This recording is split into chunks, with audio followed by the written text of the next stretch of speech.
Hello students, recent రిపోర్ట్లో TB incidence అనేది 16% తగ్గింది అని ఒక రిపోర్ట్ రావడం జరిగింది. సో ఇవాళ మన క్లాస్లో టీబీ అంటే ఏంటి, టీబీ ఎలా వస్తుంది, దేనివల్ల వస్తుంది, ఎలా స్ప్రెడ్ అవుతుంది అండ్ టీబీని మనం ఇంకా ఎందుకు ఎలిమినేట్ చేసుకోలేదు, గవర్నమెంట్ ఏమేమి ఇనిషియేటివ్స్ తీసుకొచ్చింది, ఈ టాపిక్స్ మీద డిస్కస్ చేసుకుందాము. సో ఫస్ట్ చూసుకున్నట్టయితే టీబీ బర్డెన్ చూద్దాం మనం. పర్ ఇయర్ ఇండియాలో ఎన్ని టీబీ కేసెస్ వస్తాయి అనుకుంటున్నారు? 18 lakh టీబీ కేసెస్ వస్తాయి per year. 18 lakh TB cases. అయితే దీంతో పాటు 4 lakh మోర్టాలిటీస్ ఉంటాయి. మోర్టాలిటీస్ అంటే ఏంటి అంటే 4 లక్షల మంది టీబీ వల్ల చనిపోతున్నారు అని అర్థం. గ్లోబల్గా చూసుకున్నట్టయితే 28% ఆఫ్ ద కేసెస్ ఇండియా నుంచే వస్తాయి. వరల్డ్లో ఉన్న కేసెస్ అన్నిట్లో 28% ఆఫ్ ద కేసెస్ ఇండియా నుంచే వస్తున్నాయి. సో ఇది టీబీ యొక్క బర్డెన్ ఇండియా మీద. టీబీ దేనివల్ల వస్తుంది? టీబీ అంటే ఏంటి? First tuberculosis. ఇది ఒక బ్యాక్టీరియల్ డిసీజ్. దీనికి కారణమైన ఏజెంట్ ఏంటి? Mycobacterium tuberculosis. ఈ మైకోబాక్టీరియం ట్యూబర్క్యులోసిస్ వల్ల మనకి టీబీ అనేది జరుగుతుంది. సో టీబీలో ఎన్ని రకాలు చూసుకున్నట్టయితే టీబీలో 2 రకాలు ఉంటాయండి మేజర్గా క్లాసిఫై చేసుకుంటే. ఒకటి పల్మనరీ ట్యూబర్క్యులోసిస్ అంటాము, ఇంకొకటి ఎక్స్ట్రా పల్మనరీ ట్యూబర్క్యులోసిస్ అంటాము. సో ఇప్పుడు పల్మనరీ ట్యూబర్క్యులోసిస్ అంటే ఏంటి? ఎప్పుడైతే టీబీ లంగ్స్కి ఇన్ఫెక్ట్ అవుతుందో దాన్ని మనం పల్మనరీ ట్యూబర్క్యులోసిస్ అంటాము. So 80% of the cases pulmonary ట్యూబర్క్యులోసిసే ఉంటాయి. కానీ నిజానికి చెప్పాలి అంటే టీబీ ఏ ఆర్గాన్ అయినా ఇన్ఫెక్ట్ చేసే అవకాశం ఉంటుంది. స్పెసిఫిక్గా సెంట్రల్ నర్వస్ సిస్టమ్ని, ఇక్కడ ఉన్నటువంటి లింఫాటిక్ సిస్టమ్ అండ్ బోన్స్ని, సో వీటన్నింటి ఇన్ఫెక్ట్ చేస్తుంది. ఎప్పుడైతే లంగ్స్ని కాకుండా ఇంకా ఏ ఆర్గాన్ని ఇన్ఫెక్ట్ చేసినా సరే దాన్ని ఎక్స్ట్రా పల్మనరీ ట్యూబర్క్యులోసిస్ అంటాం. Around 20% of the cases extra pulmonary tuberculosis కూడా ఉంటాయి. సో ఈ టీబీ ఎలా స్ప్రెడ్ అవుతుంది ఒక పర్సన్ నుంచి ఇంకో పర్సన్కి? ఇది ఒక contagious disease and air born disease. అంటే పార్టికల్స్ అనేవి ఎయిర్ ద్వారా ట్రావెల్ చేసి ఒక పర్సన్ నుంచి ఇంకో పర్సన్ని ఇన్ఫెక్ట్ చేస్తాయి. ఎప్పుడైనా సరే ఎయిర్ బార్న్ డిసీజ్ క్లోజ్ కాంటాక్ట్లో ఉన్న పర్సన్స్ని ఎక్కువగా ఇన్ఫెక్ట్ చేస్తాయి. ఎందుకంటే గాలి ద్వారా సోకే వ్యాధులు దగ్గర ఉన్నటువంటి పర్సన్స్ని ఎక్కువ ఇన్ఫెక్ట్ చేస్తాయి. మనం బాగా చెప్పుకోవాలంటే నాన్ వెంటిలేటెడ్ స్పేసెస్ ఉంటాయి. ఎక్కడైతే స్పేసెస్లో వెంటిలేషన్ ఉండదో, గాలి యొక్క కదలిక తక్కువగా ఉంటుందో ఆ ఏరియాస్లో ఈ డిసీజెస్ ఎక్కువ వచ్చే అవకాశం ఉంటుంది. నెక్స్ట్ చూసుకున్నట్టయితే ఈ డిసీజ్ సిమ్టమ్స్ ఏంటి? టీబీ వచ్చిన వాళ్ళ సిమ్టమ్స్ చూద్దాం. అందరికీ తెలిసిందే ఈ క్షయవ్యాధి వచ్చిన వాళ్ళు ఎక్కువగా దగ్గుతూ ఉంటారు, పర్సిస్టెంట్ కాఫ్ వస్తుంది అండ్ అప్పుడప్పుడు కాఫ్తో పాటు హెవీ స్ఫూటం అంటే కళ్ళే అంటారు, అది హెవీగా వస్తూ ఉంటుంది. దాంతోపాటు ఫీవర్, నైట్ టైమ్ స్వెట్స్, ఇవన్నీ మనం దీని సిమ్టమ్స్గా చెప్పుకోవచ్చు. సో ఇప్పుడు ఈ టీబీ ఎన్ని రకాలు అంటే టీబీని ట్రీట్మెంట్ చేసేటప్పుడు ఎన్ని రకాలు అనేది క్లాసిఫై చేద్దాం. ఫస్ట్ నార్మల్ టీబీ అండి, ఇంకొకటి ఎండిఆర్ అంటారు అంటే మల్టిపుల్ డ్రగ్ రెసిస్టెన్స్ టీబీ, ఇది సెకండ్ది. థర్డ్ది వచ్చి ఎక్స్డిఆర్ అంటారు, extremely drug resistant TB. So ఎలా ఇవి క్లాసిఫై చేశారు అంటే ఫస్ట్ వీటిని రకాలు అని చెప్పడం కల్లా టీబీ స్టేజెస్ అని చెప్పుకోవడం కరెక్ట్. ఫస్ట్ టీబీలో జనరల్గా ట్రీట్మెంట్ ఏం చేస్తారంటే ఒక 4 రకాల యాంటీబయాటిక్స్ ఉంటాయి. ఈ యాంటీబయాటిక్స్ని అరౌండ్ 6 months కోర్స్గా ఇస్తారు. ఈ 6 months కోర్స్కి ఫాలో అయినట్టయితే టీబీని మనం ట్రీట్ చేయొచ్చు, at the same time cure చేయొచ్చు. కానీ చాలాసార్లు పేషెంట్స్ ఈ 6 నెలల పాటు యాంటీబయాటిక్స్ వాడలేకపోతారు, మధ్యలో అంటే కన్సిస్టెంట్గా వాడలేకపోతారు. అప్పుడు ఏమవుతుంది అంటే ఆ పేషెంట్లో డ్రగ్ రెసిస్టెన్స్ అంటే ఏవైతే యాంటీబయాటిక్స్ వేసుకున్నారో అవి పనిచేయకుండా పోతాయి. సో అప్పుడు మల్టిపుల్ డ్రగ్ రెసిస్టెన్స్ టీబీ వస్తుంది. మనం చూసుకున్నట్టయితే ఇక్కడ ఫస్ట్ లైన్ ఆఫ్ యాంటీబయాటిక్స్ ఇస్తారు. ఫస్ట్ టీబీలో ఫస్ట్ లైన్ ఆఫ్ యాంటీబయాటిక్స్ అంటే ఏంటి? కొంచెం normal and less powerful antibiotics, ఇది ఫస్ట్ టీబీలో ఇస్తాము. ఎప్పుడైతే పేషెంట్ ఈ ఫస్ట్ లైన్ ఆఫ్ యాంటీబయాటిక్స్కి రెస్పాండ్ అవ్వడం మానేస్తారో అప్పుడు ఎండిఆర్ టీబీ అని చెప్తాం మనం. ఫస్ట్ లైన్ ఆఫ్ యాంటీబయాటిక్స్లో 2 ఉంటాయండి, రిఫాంపసిన్, ఐసోనియాజిడ్. ఈ 2 యాంటీబయాటిక్స్కి పేషెంట్ యొక్క ట్యూబర్క్యులోసిస్ రెస్పాండ్ అవ్వదు, అప్పుడు మనం ఎండిఆర్ టీబీ కింద క్లాసిఫై చేస్తాం. ఇప్పుడు ఎండిఆర్ టీబీ అంటే ఏంటి? మల్టిపుల్ డ్రగ్ రెసిస్టెంట్ టీబీ కదా. సో ఇందులో ఏం ట్రీట్మెంట్ ఇస్తాము అంటే సెకండ్ లైన్ ఆఫ్ యాంటీబయాటిక్స్ ఉంటాయి. సో ఈ సెకండ్ లైన్ ఆఫ్ యాంటీబయాటిక్స్ అంటే ఏంటంటే ఫస్ట్ లైన్ కన్నా కొంచెం పవర్ఫుల్ యాంటీబయాటిక్స్ అన్నమాట. అంటే ఇప్పుడున్న వాటిలో మోస్ట్ పవర్ఫుల్ యాంటీబయాటిక్స్ని వాడతాం మనం ఇక్కడ. ఎప్పుడైతే ఈ సెకండ్ లైన్ ఆఫ్ యాంటీబయాటిక్స్ కూడా ఆ టీబీ అనేది రెస్పాండ్ అవ్వదు, అంటే టీబీ తగ్గడం కానీ సిమ్టమ్స్లో ఎలాంటి చేంజెస్ రావో, అప్పుడు ఎక్స్ట్రీమ్లీ డ్రగ్ రెసిస్టెంట్ టీబీ కింద క్లాసిఫై చేస్తాం. ఒకవేళ పర్సన్కి ఎప్పుడైనా సరే ఈ స్టేజ్కి వస్తాడో, third stage extremely drug resistant TB దగ్గరకు వస్తారో, ఆ తర్వాత ట్రీట్మెంట్ ఆప్షన్స్ అనేవి పెద్దగా ఉండవు. సో ఇది చెప్పాలంటే టీబీ ఫేజెస్గా చెప్పుకోవచ్చు.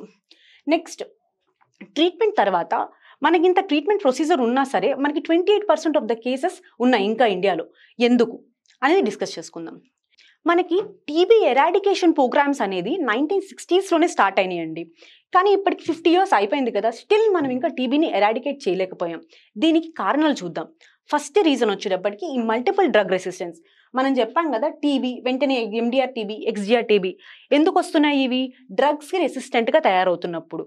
సో చాలా మంది పేషెంట్స్లో అది డ్రగ్ రెసిస్టెన్స్ వస్తుంది అనే విషయం వాళ్ళకి అవేర్నెస్ ఉండదు. At the same time diagnostic test, అంటే ఈ టీబీ వచ్చినప్పుడు ఏదైతే మనం డయాగ్నోస్టిక్ టెస్ట్ అంటే టీబీ నిర్ధారించే టెస్టుల్లో సరిగ్గా టీబీ ఏ స్టేజ్లో ఉందో చెప్పలేకపోవడం వల్ల, కరెక్ట్ ట్రీట్మెంట్ ఆప్షన్ వాళ్ళకి దొరకపోవడం వల్ల కూడా మనకి టీబీ అనేది పెరుగుతుంది. సో ఫస్ట్ తీసుకున్నట్టయితే డ్రగ్ రెసిస్టెన్స్. సో రెండోది చూసుకున్నట్టయితే access to quality health care.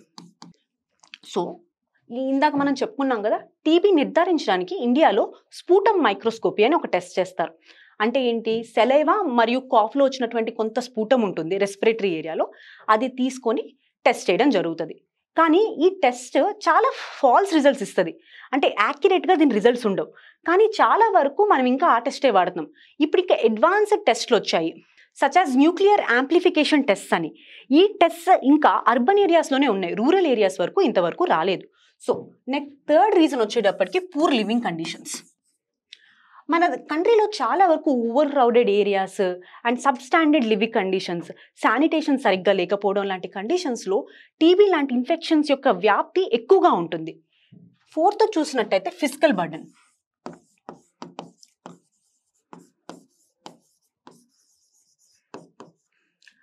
మనం చూసుకున్నట్టయితే 28% of the global TB cases ఇండియాలో ఉన్నాయి. కానీ మనం ఎంత స్పెండ్ చేస్తున్నాం హెల్త్ మీద అంటే అరౌండ్ 2% మాత్రమే మనం హెల్త్ మీద స్పెండ్ చేయగలుగుతున్నాము. సో ఎక్కువ మనీ మనం ఎలకేట్ చేయలేకపోతున్నాం దీనికోసం. నెక్స్ట్ చూసుకున్నట్టయితే non compliance in antibiotic selling. Non compliance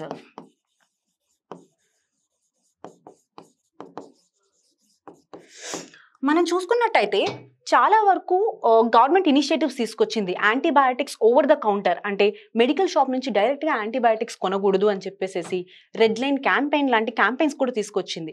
కానీ చాలా మంది ఇప్పటికీ యాంటీబయాటిక్స్ని డైరెక్ట్గా మెడికల్ షాప్ నుంచి కొనుక్కొచ్చుకుంటున్నారు. వీటి వల్ల ఏమవుతుంది? డ్రగ్ రెసిస్టెన్స్ అనేది బాడీలో డెవలప్ అవుతుంది. ఇంకొకటి చూసినట్టయితే స్టిగ్మా అండ్ డిస్క్రిమినేషన్. ఇప్పటికీ రూరల్ ఏరియాస్లో చూసుకున్నట్టయితే ఈ టీబీ, ఈ క్షయవ్యాధి చుట్టూ ఒక స్టిగ్మా ఉంది.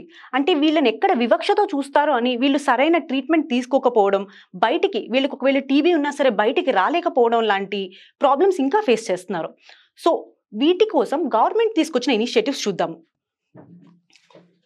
ఫస్ట్ ఏంటిదంటే నేషనల్ టీబీ ఎలిమినేషన్ ప్రోగ్రామ్. ఇది 2020లో తీసుకురావడం జరిగింది. సో దీని మేజర్ ఫోకస్ ఏరియా ఏంటి అంటే ఎర్లీ డయాగ్నోసిస్, అంటే తొందరగా టీబీని నిర్ధారించగలగాలి. సో నిర్ధారించిన తర్వాత డాట్స్ ఫ్రేమ్వర్క్ ప్రకారము వాళ్ళకి ట్రీట్మెంట్ అనేది ఇప్పించగలగాలి. దీని కిందే గవర్నమెంట్ నిక్షయ్ పోర్టల్ని తీసుకొచ్చింది. నిక్షయ్ పోర్టల్ అంటే ఏంటి అంటే యాక్టివ్ టీబీ కేసెస్. ఇప్పుడు ఎవరికైతే టీబీ కేసెస్ ఉన్నాయో ఒక వెబ్ బేస్డ్గా వీళ్ళని మానిటర్ చేయడం. దీంతో పాటు నిక్షయ్ పోషణ్ అభియాన్ని తీసుకొచ్చింది.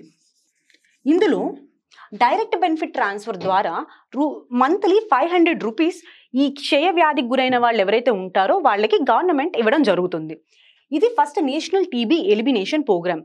సెకండ్ ప్రోగ్రామ్ ఏంటి అంటే national strategic plan for TB elimination. National strategic plan for TB elimination. దీని కింద మనం టీబీ ఎలిమినేట్ చేయడానికి ఒక టార్గెట్ పెట్టుకున్నాం. ఎప్పుడు పెట్టుకున్నాం? 2025కి మనం ఇండియా నుంచి టీబీని ఎలిమినేట్ చేస్తున్నట్టు పెట్టుకున్నాం. దాని తర్వాత పిఎం టీబీ ముక్త్ భారత్ అభియాన్. దీని కింద వాలంటీర్స్ ఉంటారు.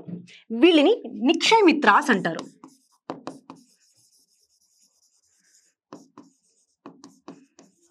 వీళ్ళు టీబీ పేషెంట్స్ని అడాప్ట్ చేసుకుంటారు. డ్యూరేషన్ వచ్చేటప్పటికి 6 months నుంచి 3 years వరకు.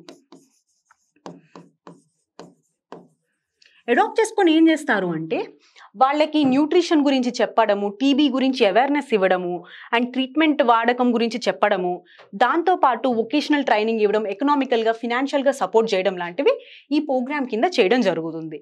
నెక్స్ట్ చూసుకున్నట్టయితే సెంటర్స్ ఆఫ్ ఎక్సలెన్స్. ఐసీఎంఆర్తో కలిపి ప్రైవేట్ ప్లేయర్స్ అంటే ప్రైవేట్ ఇండస్ట్రీ వీళ్ళు టీబీ డయాగ్నోసిస్ మీద మరియు టీబీ ట్రీట్మెంట్ ఆప్షన్స్ మీద రీసెర్చ్ అండ్ డెవలప్మెంట్ని ప్లాన్ చేయడం జరిగింది. నెక్స్ట్ చూసుకున్నట్టయితే యూనివర్సల్ ఇమ్యునైజేషన్ ప్రోగ్రామ్. ఇది అందరికీ తెలిసిందే కదా. యూనివర్సల్ ఇమ్యునైజేషన్ ప్రోగ్రాంలో బీసీజీ వ్యాక్సిన్ ఇంక్లూడ్ చేశారు. ఈ బీసీజీ వ్యాక్సిన్ ఎందుకు? ఎప్పుడైతే ఈ బీసీజీ వ్యాక్సిన్ పిల్లలకి వేస్తామో వాళ్ళకి తర్వాత ఈ ట్యూబర్క్యులోసిస్ నుంచి ప్రొటెక్షన్ వస్తుంది. సో దీనికోసం యూనివర్సల్ ఇమ్యునైజేషన్ ప్రోగ్రాంలో బీసీజీ వ్యాక్సిన్ని యాడ్ చేయడం జరిగింది.